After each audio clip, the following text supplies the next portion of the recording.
Monday no ahomachi. Adebechin Tuesday no. You was salaga hanu wa frame me ti salaga. Na wa frame a kire me say, brother, nkonfo bia ko abebo ru me mami da mo oda ho. Omo so obeyi. Na me mami so oni beyi. Na wa a chance won sorry ntna. Na wa sorry atna. Na omo di book bi. O video ni ma obe so ma me ne kita book bi. Yes, book na odi so o ma me apampam no. Book na odi pa ma me apampam. Book no na odi ato me mami so. Amfa no. Na odi ato so amfa no because yentie say yesi say wo bi na odi book no to so a abefa. Book ben ya Salami. Ba me wo saraga me ni book bi a Okay. Ebinim say Qur'ani, ebinim say Bible, ebinim say book can work mitimi hunu particular book because mani ankata hunu book no. Na wadi ato me mame so ankyere no. Wadi ato me mame so ankyere no. Na o so won so ngina. Na wa so agya no wa ma ne mattress so asechi ne dem nyina nantama agu a nantama dada wa papa ne nyina agu wa hunu hwe. Na mo furu koe. Hello, what you mean? Meet you, Salami. Hello, what you call it? See how much na me sister ne frame me. Ana me free Salaga to Kapaba 22 miles. Timi di moto. Me be do be 9 o'clock. Me ko tu old lady no what ho. Na me bisa old lady. Na odi bibia kire me. Na me say okay. The be die me kwa mi brother bi ho because me stepmother akwala bi ho me ko ko hunu ni ma ti de ho ye fe o ye catfish ni pastor na me ko no so o se de o ma ti no na me send de ye be ko ko hunu o hene no ati de awum asa na ma be fia be report to police station nti me ko ye na o hene ni se o ono wonni na asem but youth no na ko fa se o ma pata bi ye se o ma ye MPP fu apata na o mu tim iro mu o mu di iro mu na kata so no bia be shi sa patano nti omo pe yo achi sa patano na omo kofa woman no ba ti wo meyi de obechi apatano na bisita na apata so abata omo ko oledi so omo da ho ko hwe so omo obeyi enti yes no omo kofa sa woman ba so na do so oyi beyi a won ye nonto abonten se obi a abro bi a obeyi ra na do no twi sa beifo no bra sa duru no ho and the obia ni problem but omu dem anajo nyani omu no anu law kura nke so obi dani dem kura we go without notice until ye pa omu to until omu njai na ohina asho me say o omu be jai sade no na masa be fie until adi chi ye pe no masa ko woman no so you funa sa ko woman no say one for an baby, no, me need no baha. Ebi, one of the subchiefs actually said, "Oh, you call mommy, home, my nephew." Until yes, so mammy, they will need be. Until then, a cow or kumatum, then so ye old ladies normal Dawson. Until Mosha Botare. More time, ma, I call you for no, won't you for no, almost some call umbrella one so. Oh, and I'm a Sabanti, Salaga. I did see an almost a coy. I got chance to offer the baby. I was saying, I'm about how much me needy. You don't about how much me needy. What is the problem? And I'm Mrs. Sansa friend, and I'm so okay. One shot, but I said me, Pajami Mammy Bassaraga, on Becca so obeying Tina Medino, Mabefana Johnny, and she wants almost shabotary. I say, I didn't trauma. If you are more than Wednesday, you almost some baby. A trauma, and maybe family Mammy Bassaraga, no better Namiho. Offer, I get you Tazi and Napa, Master Cofana, a free few. Akọ baby adure wura no wo no mo ja ko mo so ofa ne beyin bra wo so oni bi mo start bo no wo so oni bi gisa mo bebo makum ma bo no saa ma woman we aye unconscious ama two why unconscious no ma dwane na two Samaritans bi di na bafie enti ofa anka mami wo beyi a buru ama buru mami we wo si mi ni bi was in me na mugusu bununi aka me wo be ya wonka na ohome wonka me ameti wa me wa hondi almost 58 years ya wo me na 62 wo me na 62 58 years me ameti wa yi na nana no ye 21 4 of na nana no mo ye graduate okay maame no wo de so bo maame se wo ye beifo no we provide evidence ninjina so pa ne san e den na so maame de aye no ntia wo bo ne bayi salam ma da ko ende me timi hu because ko me step mother bi ho ana pansa na oba me mame ho wo so oba okoye no asechi ni okoye no committee me step mother ne ba bi we teacher ni wa Accra oba committee na ji ni nti school circulate na no oba so oba hwe ne mame oba ye oba do pay wa say wo ma bi we wo nware na sister ni say me ware me ba no me fi Accra na ba no me ba hwe me mame ose salami me ba ose why na enware o ka kire wo sister no da be nya me sister no me step mother na baby okay also mo ya na mami ta but on the omo ambo no to say the omo abo me mami we ti and that when jira bibia so ya tu you funi se omo do omo nya omo ye nti be mburu omo wo kapaba ni nyina ye mbefo nti omo beburo ayi mbefo ni nyina o so ni anu ja so bia se emrewa e wakafa ba ho nyina omo so omo ya beifo nti omo bebo omo ku mu nyina how good morning you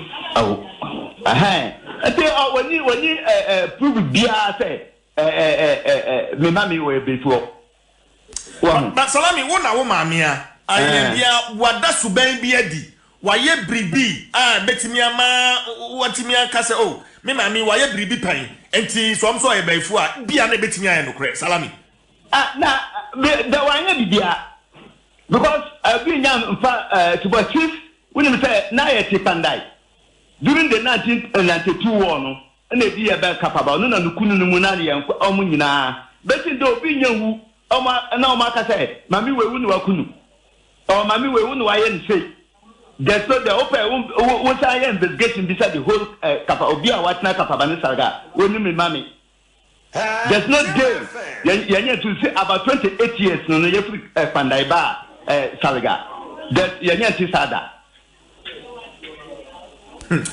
salami video no wa hwebi o ma hwebi pa me hwebi okay inti nipa e wo video no mu no bi wo ho no abetimi identify wo mo wonim bi me identify mu nyina woman no kwa na minim woman na okta book aboni timu no so ono na omako yakofo no ono na aba but nkaya mo wo video no mu nyina minimum say draw wura no ono she pink no ase white bi wo mo kura wo she pink wo bo ni diku ya tita no ono ye draw wura no ono no ye draw wura no ono free he ye so free eji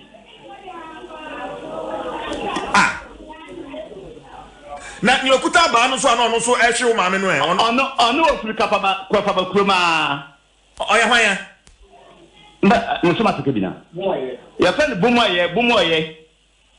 bumoye asantibu ya say omo na aka na adenti na saa asem no ekoso na onua ba wo ho na wantimi an stop sankrofo yi wan uko a ombebo because I to say anaka pabo omo nyina so e okukura mitimi hu wan obi a obekọ omo bu mame bi na ba furi omo bu na ba no kura ka ho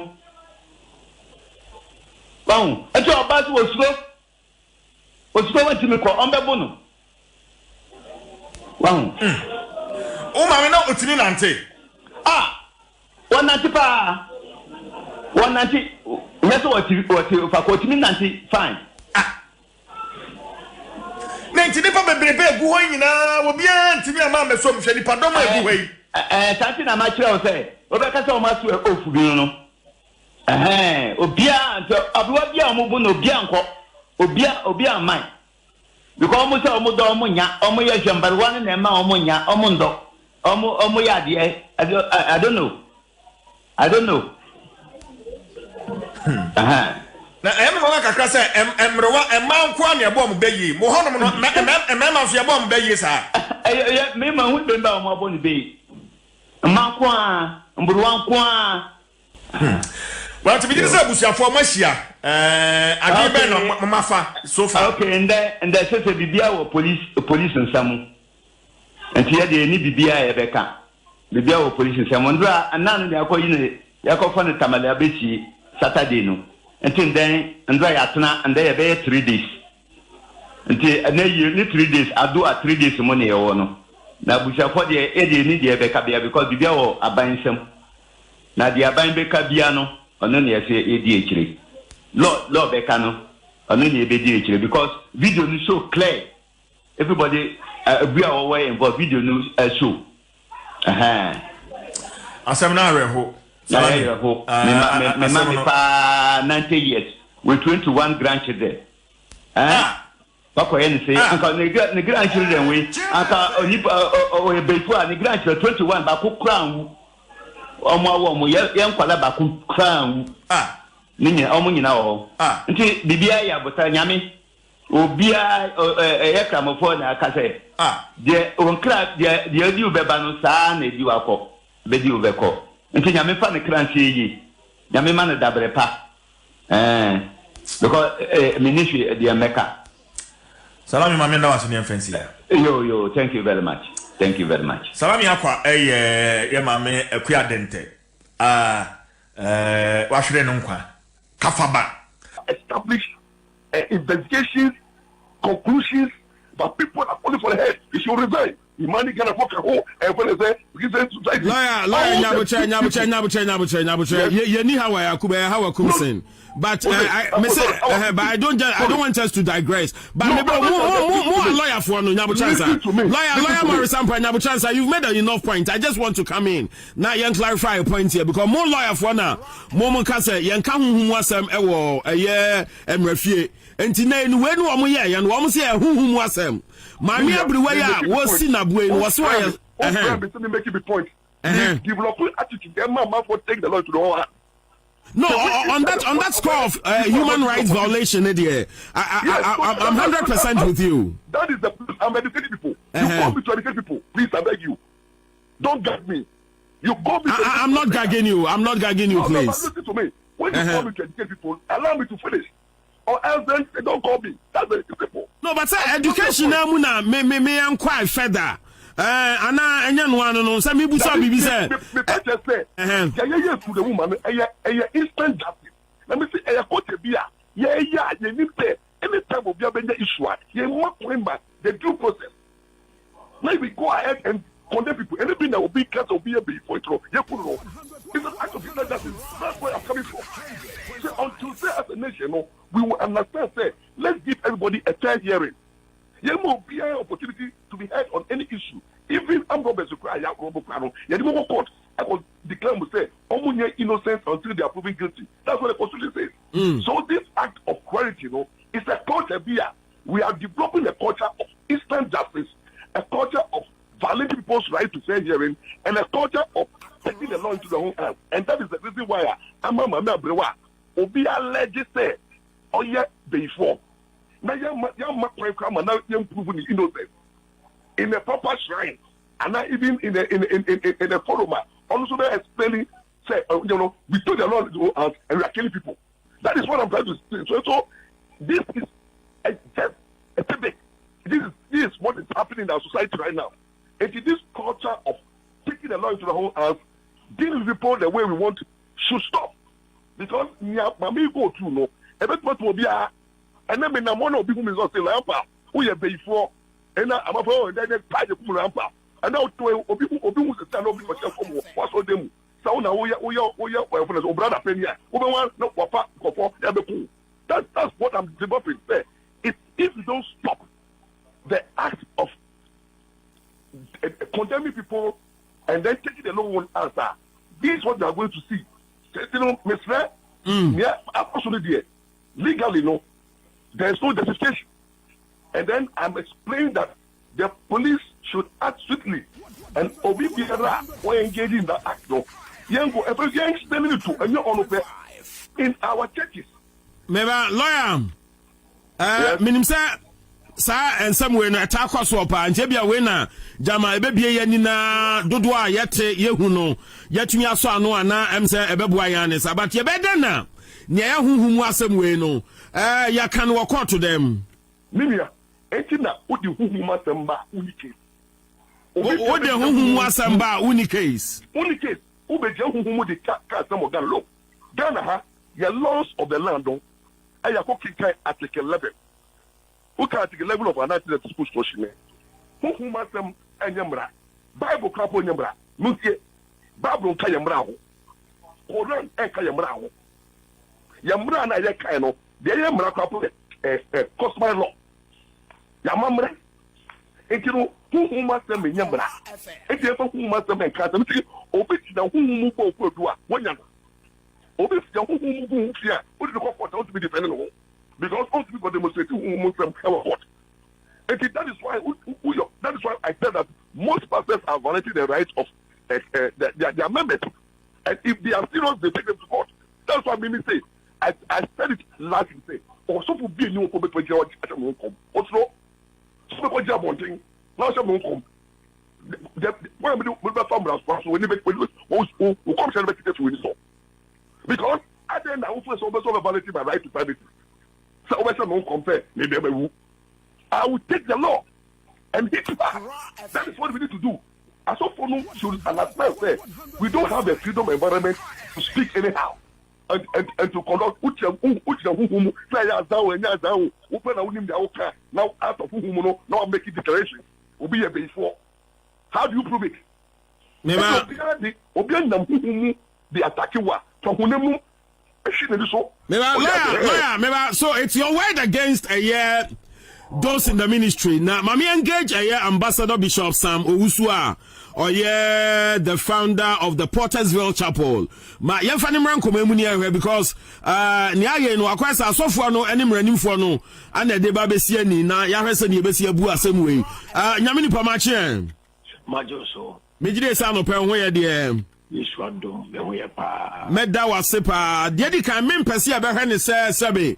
Waya brewanti na yesi na bo edino yaw sei no but yanhwa no from asofo no sabe producer say mubo bi beye e wa so yefie say woni anu abaifo a eniema mo de ne famu a yanum bi ehu ne say yakayaka de a ebi amomo de huhum no niam fa say direction ana moye no na moye no ya mo dwene hu emprenu say bi a wo mramu no niama ni bia mo yetia wo mo ayebo mo bayie no etia mra enti emra mo kwan sa monye me da so be na binichia ojefu na so owo na akonya mo dia mo 100.5 hello me ba cho metio samusu yeah you know asuma wabusa no asame teme voice in the back na de na hamekaka and probably I'm say radio on China now wadaroma there be radio nim in chain oh but your voice near very clear kasama me sofo me da say okay me da say me say chia menua lawyer ampanso so am say no pen any break kese pa enya sam ketua because ansem say no ye ansem a out of cruelty was saying in a condemning say me ba question so am say the perceptions and some of the art of some prophets being in the apostles for being money at TV say sa na tie say you were right to say you bo bi abayi you were right to say it me catch you bi as onya papa enya sa na tie nti asofo asabi no mo a nyame enyansa na nyame nim de tua bia kwa atiri mu nyankopon mu ehu ade ne nim se sa na ensem huna eni kwanse so enti menya so se sofo papa bia wonim nyame asem wonim nyame tumi mu niema eye prophet ehu for a prophet or a genuine prophet plan so who should be a before ana sabi obe put the person into kind of scrutiny and that kind of act of violence there are several ways ubetimi afa so aboa nipa ema nipa free mu na sabi be yi kura we dey that we say nipa na ye before obia wo evil spirit kakra woni mu into the amount of evil spirit when nipa ne character ne ma no e ade a ye timi sesa nipa no e nipa ne belief nipa ne be die Bible say obia awropa obia tie yo obia tenyo opamu ka no no confess se me ni free ne ko mafa Kristo se me karma medina eno ano no but what do you mean? Me tie wa na mpese mbuso wasam kakra wadaroma. Na pacho be ye o home. Ade bi wodi bia no e wo. Ade bi wodi bia mframa ye hu. Nso wo ho. So de ase na wankasa wo ho be ye e wo ho. Den a ye nkasa be ye ni wo. Be ye wo ho. Pacho wankasa wo ye sofu juman wo shase no. Watch be ye da. Se mati be ye dan menye konfo menche be ye.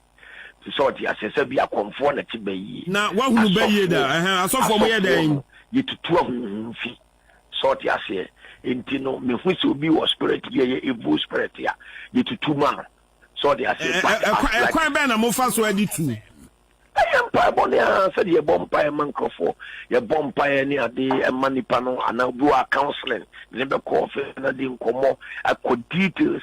Sebi. Say, who so build the 30 will be. Say, oh, sa evil spirit na. That's a mediana ordinary. To do a woman relax, what change, where we are so could we not say. Now, what think I now call whom counseling near the be my own to me, I can't remember how the setting case be. My minute me see me member my bonfire man and one to come minutes I say into 2 years. Never say that into 2 because me say Janko point to yes what my boy used to be a bonfire man one has by so you pay for. Messi win you pay for class or you therefore. It is sometimes I don't need the concept ni pay in and many of the people I make us on your phone. I know you many portion I you move. When the post you or more, Boba can send me play, men cough better for me, or Bobby home, my message recently, I bear 3 weeks here. Mammy, Miss Wunya pay for Yanko Pointo, Mammy section Semidana, whom may win them. What it is, oh, what it is, who may I said, I give say, what I'm also that or win a much less way before. So they are saying, and you know, a misconception and misconception of certain spiritual things. Fantastic. What are so and one more ebia one mu bo bi be ye na yabo ni chemu e wa asori fie na ya de ne fa eye tebia bi mu ni ade na ebi kra adadie e wo mami die mi a yesi na bo ya petemu sei no eno no ye beka se sabe ni owani no ene ne wohunu ene ne wate ana ma ne de ne wo ye no anasa ni nyina no should be a uniform format ye deliver omo sa evil spirit way Adia Monti number 1 ignorant. Why more parts? Omonti nyama bibrase. Na adia bia omonti ase sunsuma de ne sunsuma de. Yemfa physical violent enye emfen tu sunsuma de. Yemfen krotin sa. So de ase. Sebi obi friend owo sexual advance wo edwamanfo na obu no obi edwamanfo na so obebo no kom se dwaman be tu afiri ne mu the more na obu na wo pam no kora de na kom psychological enti on say yeman mu no asofo ne bebre asofo bebre abe asofo asabi omanya opportunity na afa omankusku na omantua de enhunu ne ma enti ye de abosom sam ne akomfo sam ne wiase entity bi ne nsem bi na aba be hye kristofo mu entifa so I say, we should say, be a young solim 24 years back to woman. Matthew, sorry, presby, sorry, we share a friend saying, apostolic and no move Pentecost on Pokra, you know, free more, but because Stalism, Nick, asthmatic, and free mono. I just don't know. I say, you move be why, yes, I am. In fact, say a cobasa will be a violate certain spirit laws, I hear physical laws near because of the spiritual understanding near there. And I won't point and you know, yet to mean Cassa a quantra on. Debi. What mean for that one? Also now okay about physical. Babu mukura na bi ni wasa. So we see anko fu bi gina quotation bi say fu ya man biase. Debi ankana sa. O kan kwase hwa. O kan sa quotation na kwase hwa.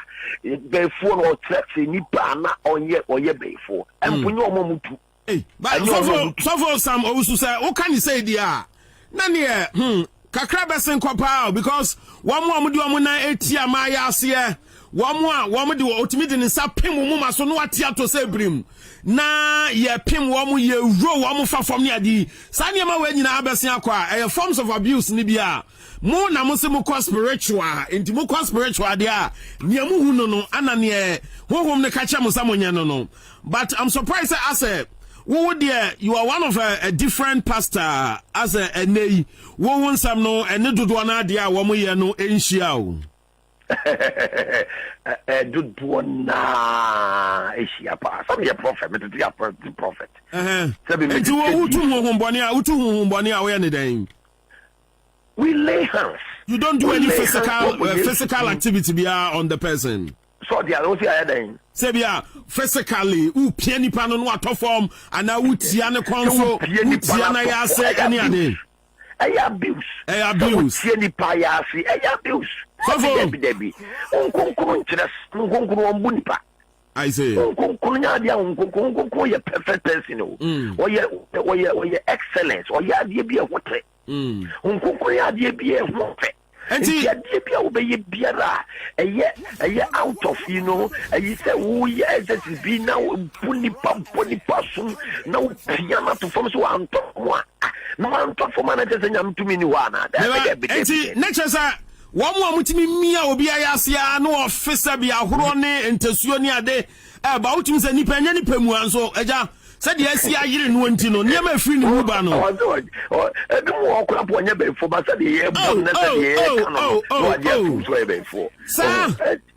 Nina, you never be a miracle, say.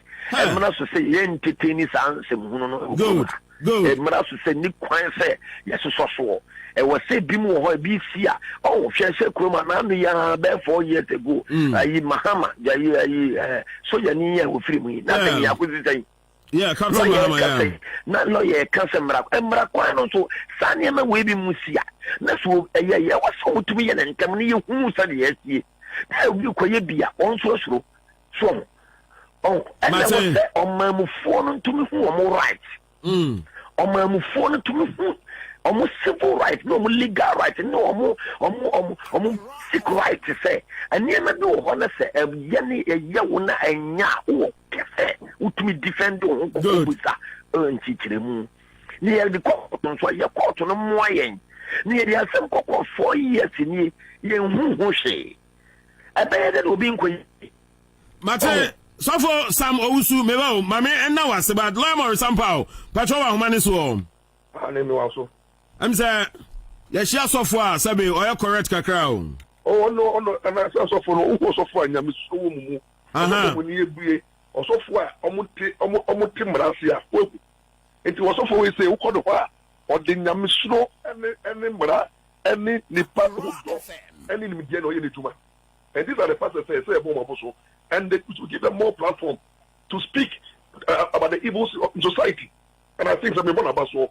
For the contributions. Thank you, lawyer.